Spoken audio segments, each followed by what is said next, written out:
मेरा ये बिहार परीक्षा समिति 2026 में जो मैट्रिक का एग्ज़ाम हुआ था, उसमें 483 आया मेरा और पूरे बिहार में 8वाँ रैंक है। जी सर। कैसे ये कामयाबी आपको मिली? कहीं न कहीं इसमें सबसे बड़ा योगदान तो मेरा ही था, मैंने सेल्फ स्टडी किया और स्कूल के टीचरों का योगदान था और ट्यूशन के टीचरों का भी योगदान था कहीं न कहीं। कितना देर पढ़े?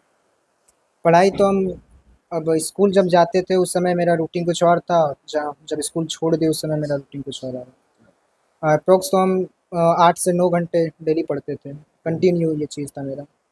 जी सर।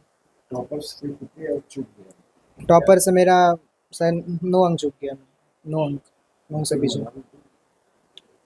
दुःख तो है बट अब जो हमसे ज़्यादा मेहनत करेगा वो एक्चुअल में आगे जाएगा, उज्ज्वल होगा उनका किस भविष्य। सब्जेक्ट में कम नंबर आए जिसकी मेरा वजह हिंदी थोड़ा कम हो गया, हिंदी में नंबर मेरा। से आगे क्या करने का इरादा है? आगे तो आईआईटीएन बनना है। जी सर। आईटी क्यों? बिकॉज़ सबसे पहला बात तो ये है कि उसमें फिज़िक्स, केमिस्ट्री, मैथ पढ़ना पड़ता है, जो पढ़ना अच्छा लगता है हमको, और दूसरा कि वो आईटी का टी-शर्ट मुझे पसंद है बस जिसमें आईटी लिखा हो। आपके पिताजी क्या करते हैं और वो क्या करते हैं? वो एक मेरे पिताजी टाइल्स मार्बर के एक मिस्त्री और मेरी मम्मी ये घर में ही काम करती है, हाउसवाइफ है। हाँ जी, वीडियो बनाने का भी काम करते हैं। जी, जी सर। तो पारिवारिक स्थिति आपकी कैसी है? क्या कुछ मुश्किल भी हुआ पढ़ने में? नहीं, समस्या? अब पापा है मेरे तो उस तरह का कुछ मुझे अनुभव नहीं हुआ उस कठिनाई का। कहीं न कहीं हर चीज़ की पूर्ति मुझे होती रहती है, उससे की मेरी स्थिति नहीं। खुशी तो बहुत है सर, खुशी बहुत है। उम्मीद था? उम्मीद था सर, पहले से जितना मेहनत कर रहा था लग रहा था कि टॉप करेगा, उम्मीद तो था सर। क्या करते हैं? हम तो टाइल्स का काम करते हैं सर रांची में। अच्छा, हाँ सर। तो बेटा भरोसा था कि बेटा है? भरोसा था सर, इसका मेहनत जैसा लग रहा था कि भरोसा तो था। कैसे? बहुत पढ़ते रहता था सर, रात को भी हम उठते थे देखते थे कि रूम में पढ़ते रहता था। बोलते थे भी कि सो जा रहे, रात हो गया ज़्यादा, सुबह पढ़ना, तो नहीं सुनता था, पढ़ते रहते थे। फिर हम लोग छोड़ देते थे पढ़ते। तो आईटीएल होना चाहते हैं? अब जो होगा सर देखेंगे आगे, जहाँ तक होगा तो करेंगे ही। आपकी पढ़ाई मेरा तो 8 क्लास तक पढ़े, उसके बाद फिर नहीं पढ़ पाया सर।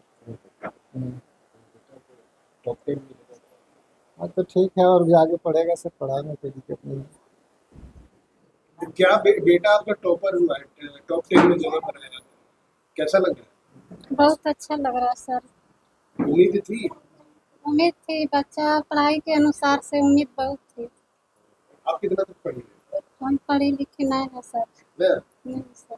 बेटे को पढ़ाना चाहती हाँ जी सर, है? पढ़ाना हम लोग चाहते हैं। तो बार बार बच्चों को मोटिवेट करते रहते थे।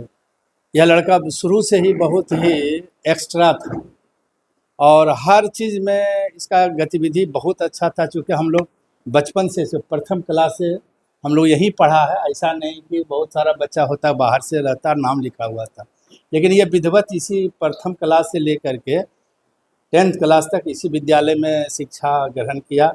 और हम 2016 में यहाँ आए और तब से हम लोगों का भी अरमान था कि कोई न कोई बोर्ड टॉप करे। आप लोग भी आते जाते रहते थे, हमारे विद्यालय का बहुत अच्छा था परफॉर्मेंस। लेकिन आज हम लोग का सपना पूरा हुआ, हम लोग भी आज टॉप 10 में आए और अच्छा खुशी है। और हम लोग विद्यालय स्तर पर भी एक बड़ा कार्यक्रम हम लोग करेंगे, जिसमें जिलाधिकारी महोदय को भी आमंत्रित करेंगे, आप लोग को भी करेंगे।